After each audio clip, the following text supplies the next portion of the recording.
السلام عليكم ورحمة الله وبركاته. مرحبا بكم في قناة حكايات بلادنا. هنا غد نعيش معاكم لحظات ديال التشويق، الغموض وحكايات زمان. قصص شعبية، حكايات غريبة وأسرار من تراثنا المغربي، كلها بالدارجة باش تحسوها قريبة منكم. يلا وجدوا راسكم وخليوا الخيال ديالكم يسافر معانا في عالم الحكاية. وإلى عجباتكم ما تنساوش تشتركوا في القناة وتفعلوا الجرس باش يوصلكم كل جديد. النهار كان سخون والشمس كتحرق الحجارة الحمراء ديال مراكش.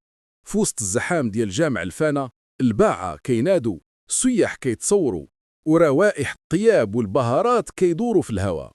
ولكن وسط هاد الصخب كان كاين سر كبير كيتخبى. أنا سميتي عادل، محقق في الشرطة الجنائية.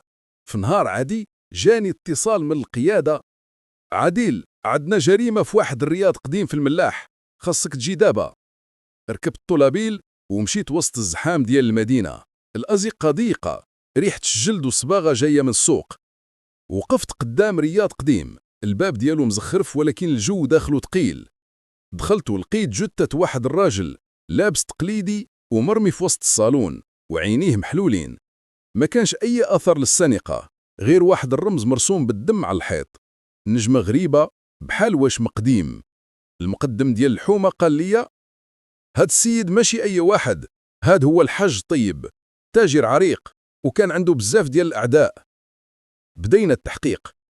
سولت الخدامة ديال الرياض: شكون كان آخر واحد شفتيه البارح؟ قالت لي: جا واحد الشاب قال لي جاي من طرف الحاج وبقى معاه شي ساعة من بعد مشى. وصفات لي الشاب: طويل، لابس جلابة رمادية، ولكن ما عرفاتش سميته. بديت نشوف في المكان. لقيت ورقة صغيرة وسط الماكلة اللي ما كملهاش الحاج، مكتوب فيها: الساعة كتدق في المدينة الحمراء. مشيت لجامع الفانا نحقق.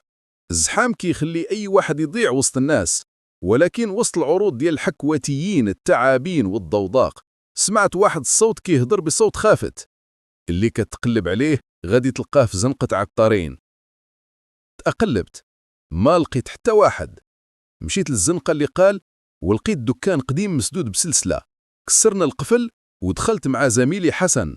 في الداخل لقيت صور قديمة للحاج طيب مع ناس مشبوهين ومعاهم نفس الرمز اللي كان مرسوم في الحيط.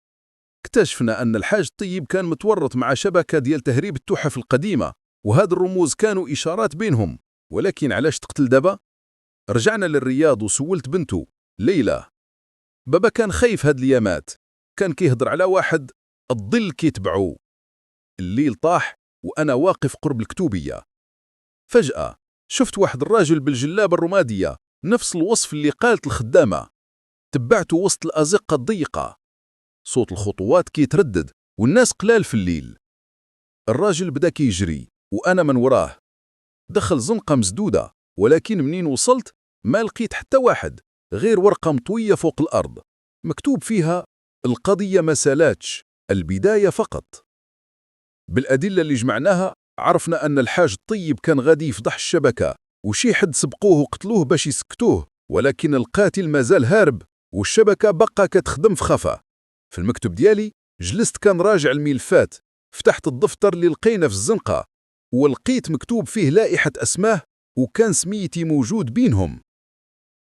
حسيت ببرودة في الدم وقلت بيني وبين راسي: هاد القضية ماشي جريمة وحدة، هادي حرب ظل في مراكش وأنا وسطها. إلى عجبتكم هاد القصة ما تنساوش ديروا لايك وتشتركوا في قناة حكايات بلادنا باش يوصلكم الجديد كل نهار. وخليوا لنا التعليق، واش عندكم شي قصة سمعتوها في دواركم ولا مدينتكم؟ يمكن نعاودها هنا.